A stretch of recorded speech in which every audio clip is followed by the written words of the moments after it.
So I'm walking around on a sandbar outside of Shell Key by Fort DeSoto, Florida. Over there you can see the key. It is indeed full of shells. And past that is the Gulf. You can see there's a lot of boats going in and out of there. I left that place sooner than I liked because there were too many people just walking around. I wanted to be alone. Ironically, I'm talking to my phone.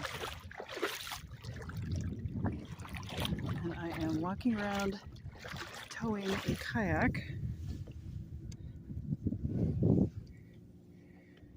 through a very, very shallow area, like 4 inches deep maybe. Yeah, about like that. I've never done this before. I've kayaked before. I've kayaked out here before. But I've never just gotten out of the boat in a shallow area and walked around with it, towing it like a dog.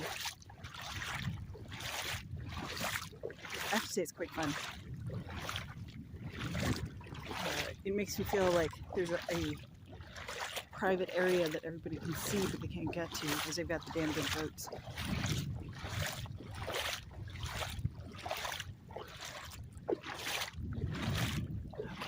I think this is pretty good. Huh. All right.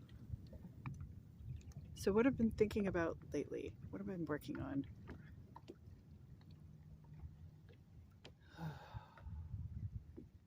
I've been working on unpicking a lot of triggers, things that set me off, that give me this automatic reaction that I have no control over, or very little control over, that I have to exert a heavy amount of willpower to control. They leave me exhausted, confused, upset, all of that.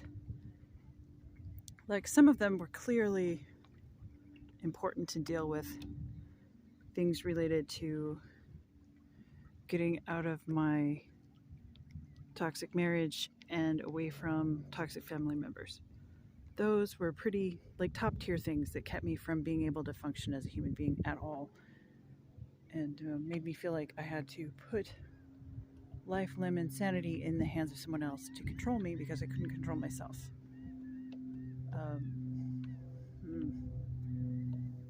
But those things are kind of dealt with now. It's not perfect, but I've mostly got them. So I've been working on other things as they come up.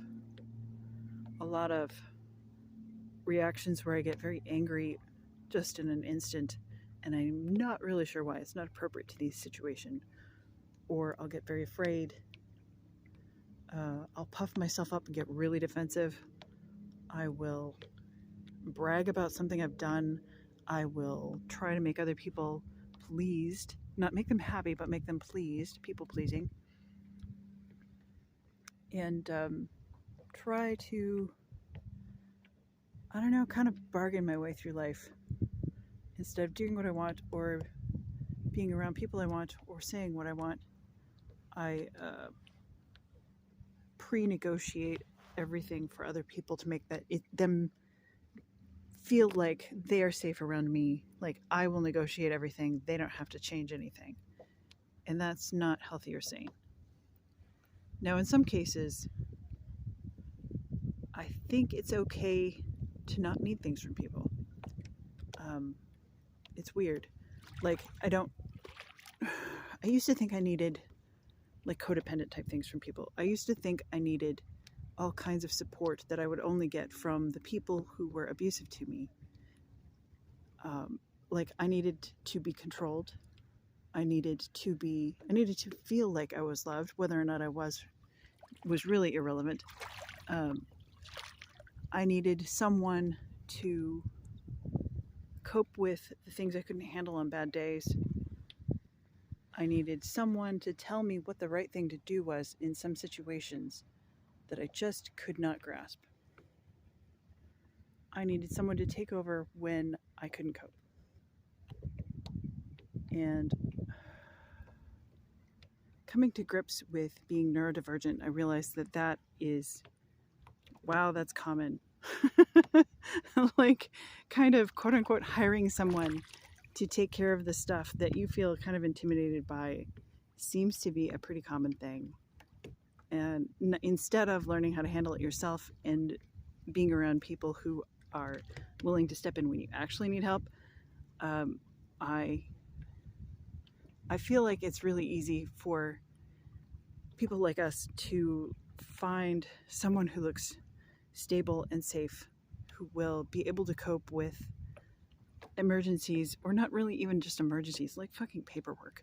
Someone who will be able to cope with the day-to-day business of living that just makes my brain check out and turn off.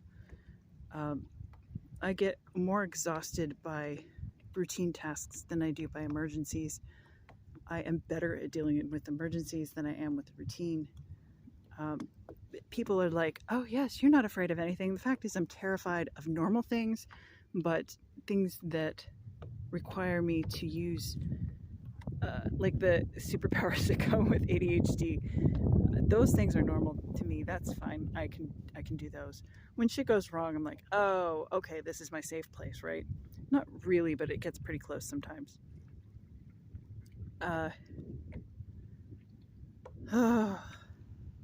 Like, I would not know what to pick off of a menu at a restaurant that I hadn't been to before. And my daughter does that all the time, and I kind of just, I help her work around it by going, this is where we're going, here's the menu, please pick something on the way there. And she uses that as a routine, and so she has a life skill now of being able to pick foods at restaurants without having to have someone pick stuff for her or impatiently tap their foot and be like, oh, why can't you make up your mind? Which is how I grew up and how my relationship went with my ex. Yeah. I spent a lot of time thinking about choices that I've made. I framed it in terms of tarot cards because I use that quite often for deeper stuff. I've been going through what feels like very tarot moments lately. For a while, I was pretty well situated in temperance, making small adjustments and feeling very, very pleased with myself that I was able to make small adjustments without shaking up my life or disturbing anyone else. And things just felt much better. Good. I didn't need to totally rip my life out of itself. I could just make small changes. That was nice. And that's good. Learning how to make small changes in your life is a valuable skill, but it's not going to last forever. So to put it back into tarot metaphors, what I've been working on is choice, which is 6, the Lovers, and the Tower, or the Broken Tower, which is 16. And I'm of the weird belief, I don't know if everybody thinks this way that does tarot cards. I've seen it before, but not very many people talk about it, that passing through, there's this card, number 10, called the Wheel of Fortune, where you kind of realize that you're able to affect luck, like good luck, bad luck. All luck is yours once you kind of grasp that you have some kind of influence on your life. And once you've been through that phase, you kind of start seeing how things are bigger than you. Like, you can affect your luck, but can you affect everyone's luck? You can't. You can game the system, but you can't overturn injustice. So you start thinking bigger thoughts and going, why is that? What happens? Well, anyway, the things that you do in the cards 1 through 10 kind of end up being flipped on their heads and made larger and more social in cards 11 through 21. And so 6 kind of has its mirror or its larger expanse in 16. Lovers isn't about falling in love. The Broken Tower isn't necessarily about a situation that experiences massive breakthrough. It's not about getting divorced. It looks like it's about getting divorced, but it's not about getting divorced. It's about other things. So, brainstorming the other day, I came to the realization that the lovers in 6, they're the choices that we make. They're the choices that we think we freely make. They're the choices that we think we make despite what we're told. Like, we get told it's good to do this or it's good to do that. You should choose what your parents want for you. You should consider, the wisest of all possible spouses, things like that. Those kind of choices. But when we look back in our lives, we realize that those choices weren't as freely made as we thought they were. We were constrained by time and space. We were constrained by how we were brought up. We were constrained by some really weird ideas about what was good, what we should do. And we didn't really shake off those ideas when we made those choices. We thought we did, but we didn't really. It's like when you go, if I go back and look at the pattern of people that I've dated, what was the common thread? Other than me, they dated me. And some people clearly have a type, and they date the same person over and over again, and they keep trying to rehash a relationship. With me, I didn't date the same person over and over again. I didn't date well. I did not, and I didn't date the same physical type of person. I dated people who made me feel either challenged or controlled.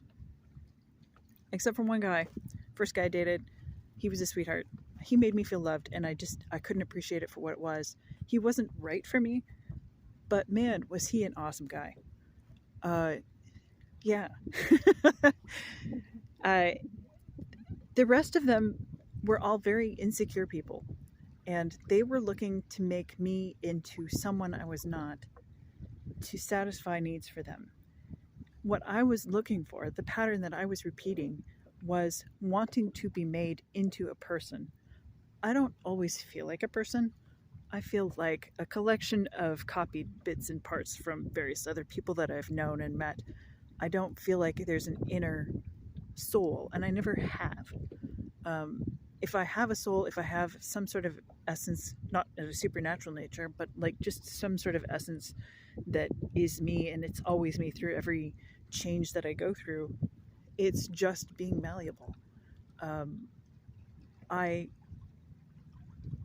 There's a pattern that emerges when you are able to change, when you're able to pick up other people's habits and accents.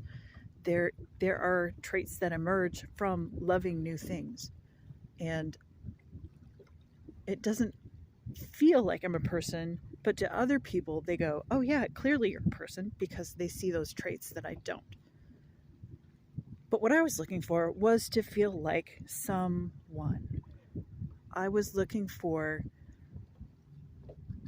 someone to say, yes, you're smart, so that I could feel smart.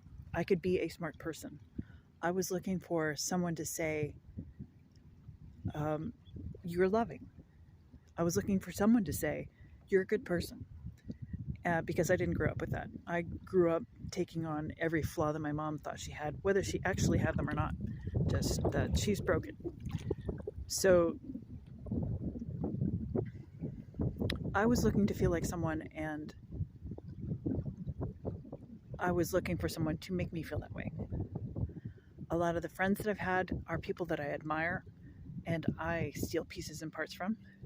And on the one hand, that's pretty cool.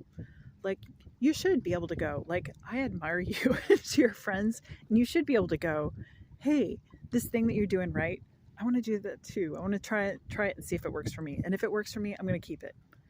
You should be able to cherish people like that. You should be able to go, because you love whatever it is that you love, and I love you, I am going to just give this an honest try. Like, when I grew up, I grew up in South Dakota. We didn't have a lot of fresh vegetables other than what came out of the garden. We certainly didn't have quote-unquote ethnic food. And I tried new things because of the people that I loved. I tried new things because they tried new things. And man, that was valuable. I didn't know back then how to try new things because I love new things. I didn't think that was something that people did. I learned how to try new things because I admired other people. I was jealous of them. I admired them. I thought, gosh, wouldn't it be cool if I could do that too? And that's not bad. The bad part is where You stop feeling like yourself when other people don't value you. And it's probably codependent. I'm not really exactly sure what codependent translates to. It's one of those big words that kind of just means a group of symptoms that I'm not sure if stuff fits or not. I don't care. But I don't think that's right. That part isn't right. Choosing new things isn't bad, but choosing to depend on someone else's view of you in order to feel like a person is not good.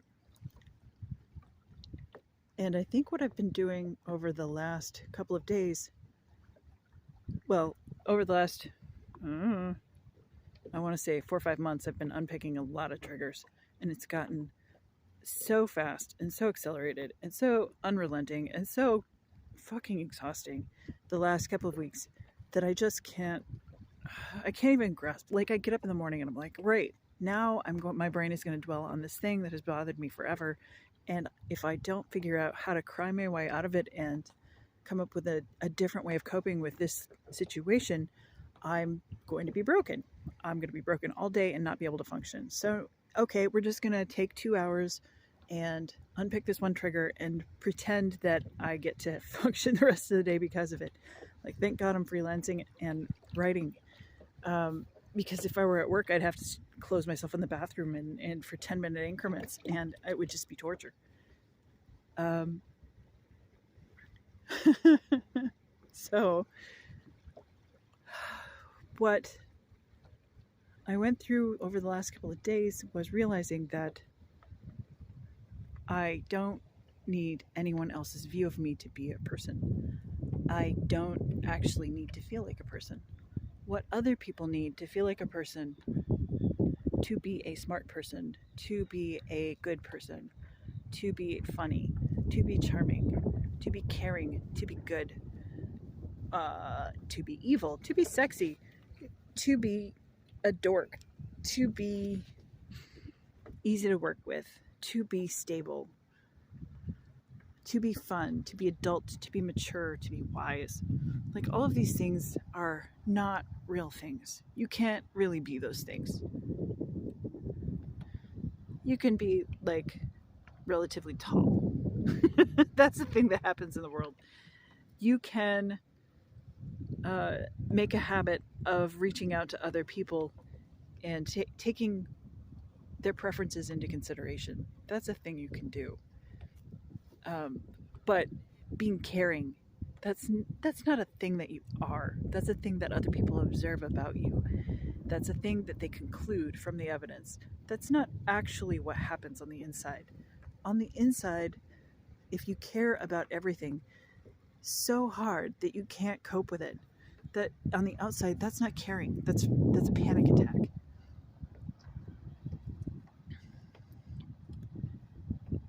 And I couldn't cope with my feelings. I could not cope with my thoughts. I could not cope with my own ideas about myself. And so I hired my ex, as well as the people I dated, and offloaded work onto friends, family, relatives, coworkers, people online, imaginary figures in my stories, to cope with those things for me. And as this comes out of my mouth, it just seems like an unbelievable thing to even say. It's like, did I do that? No, I did that. Yes, I did that. But I don't feel like I need to right now. I don't know if that's where all this is going to. I don't know if that's the end of going through kind of like the process of the Tower and the Tarot. But over the last couple of days, I've wept buckets. I felt like I was waiting to find out who died. I seriously, I went online and I spy tracked everybody who could possibly be in trouble and wouldn't tell me. Because yes, I know people in my life who could be seriously hurt and who would deliberately not tell me that something was wrong, either because they didn't want to inconvenience me or because they thought I didn't matter, and they didn't want me around, and they didn't want my concern.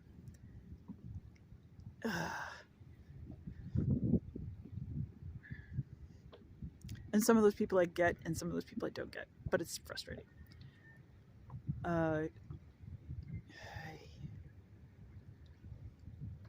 But I can need people, but I don't need their approval. I don't need them to be my mirrors. I can just be. And it feels very painful to say that, like very lonesome.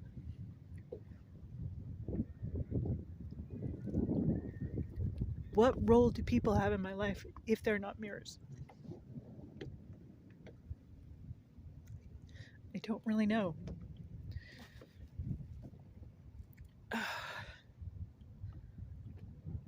Who are people to me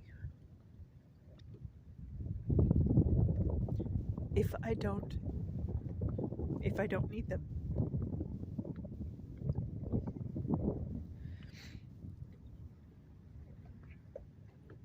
Who was I ever if I was not needed?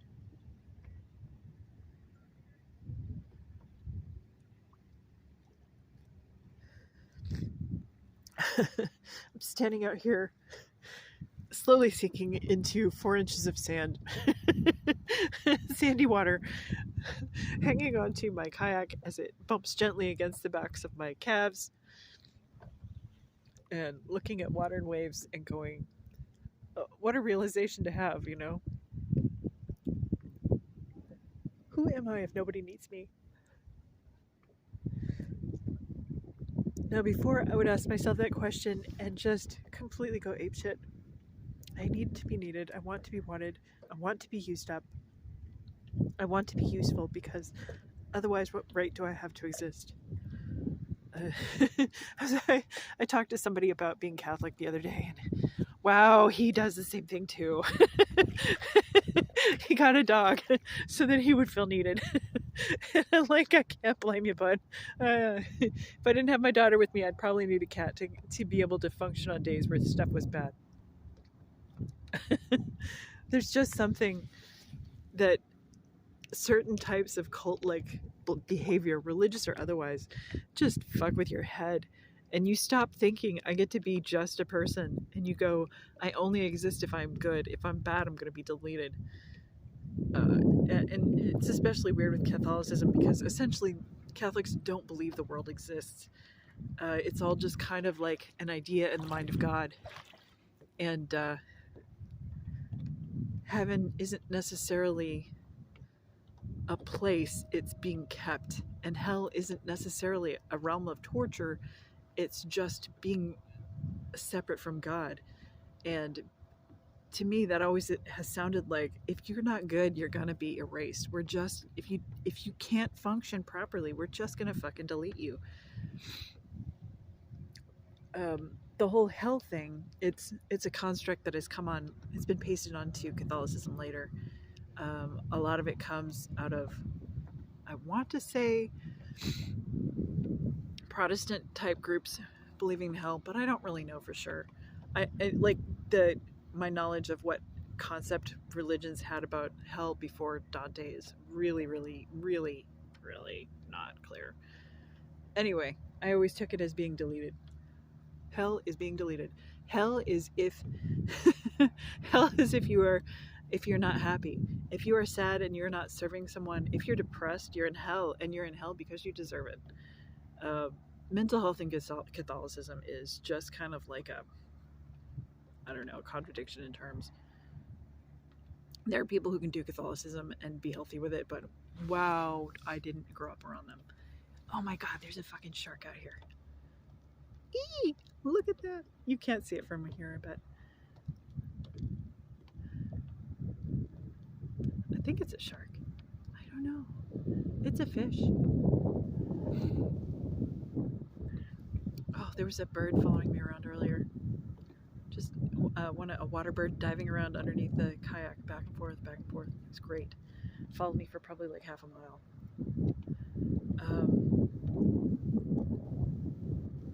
But anyway,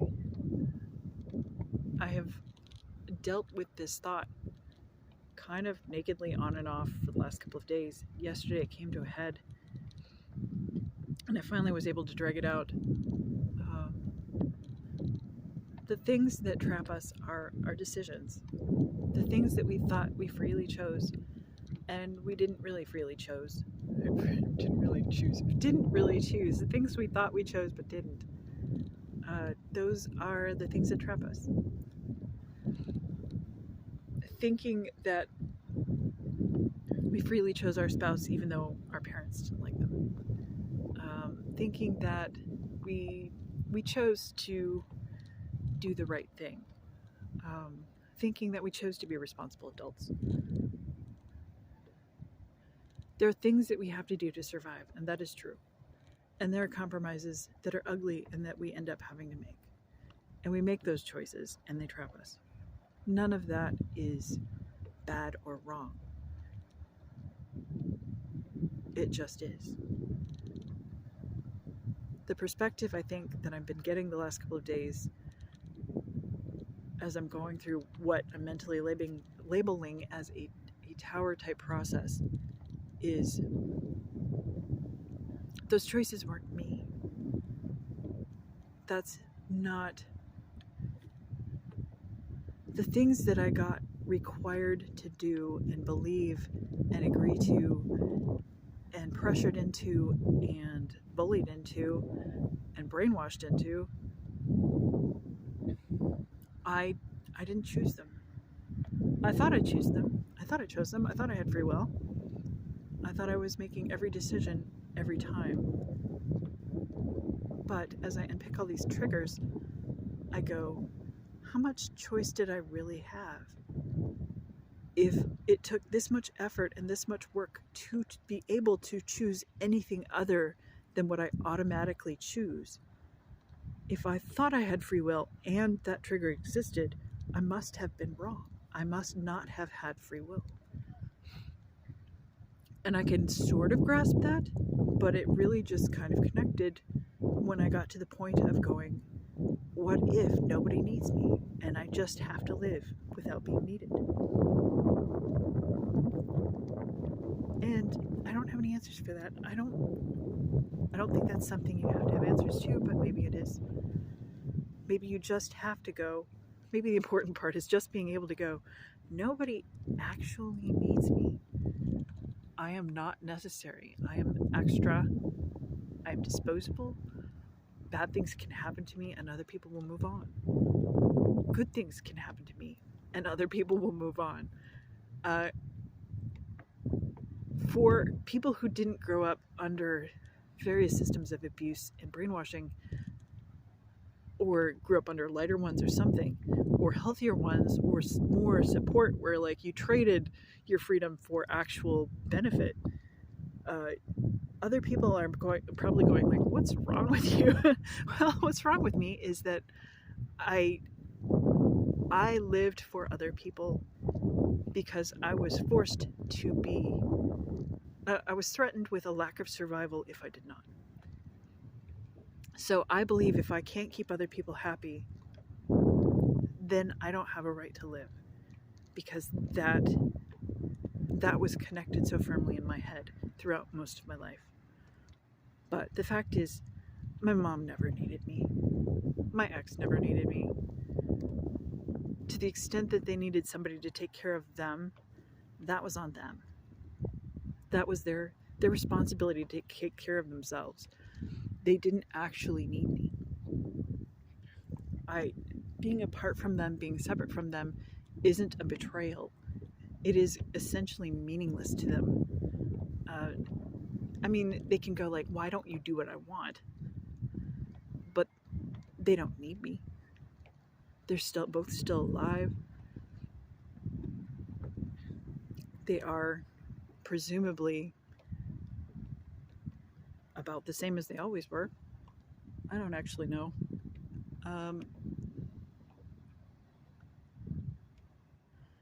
And the thought at first made me feel like I ripped my heart out. Just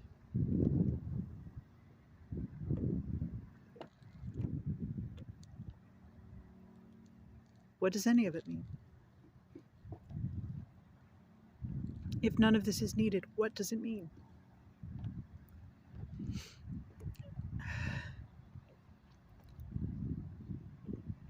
And what I came to was realizing that the tower is made out of those obligations and choices. But we didn't need to make them. Those choices did not need to be made. We aren't needed. We aren't necessary. We are not required. We are not part of a big plan. We are not fated.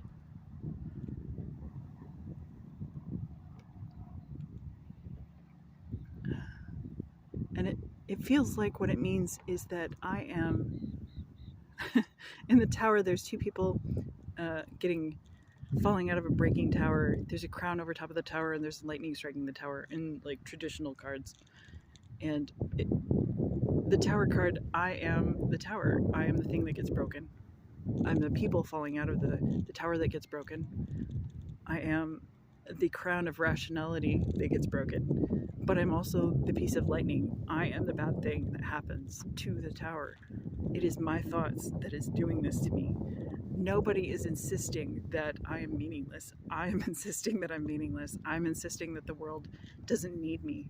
And going, well, if the world doesn't need me and I don't have a place, what next? And the part that hurts isn't despair. It is, I'm not going like, I'm going to kill myself. I'm going, hey, I'm going to go kayaking. If I'm not needed, what am I going to do? Kayak. Talk to myself on my phone and go kayaking.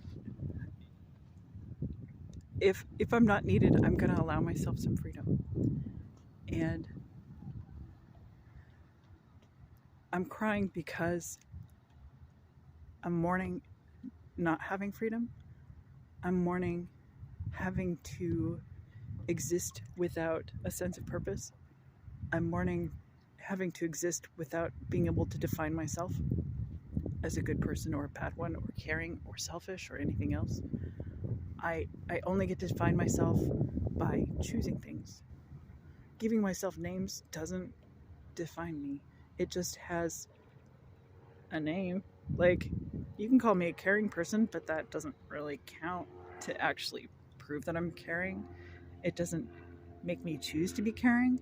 It's just a label.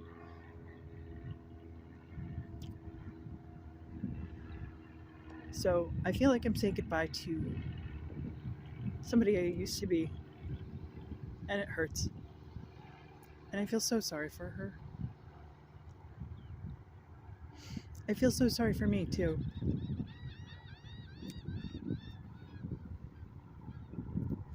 But also, if I'm not needed, and people have been doing this already, which is kind of embarrassing. If I'm not needed and yet people still want to be around me, I've been chosen. And that means more to me. It means more to me than being needed.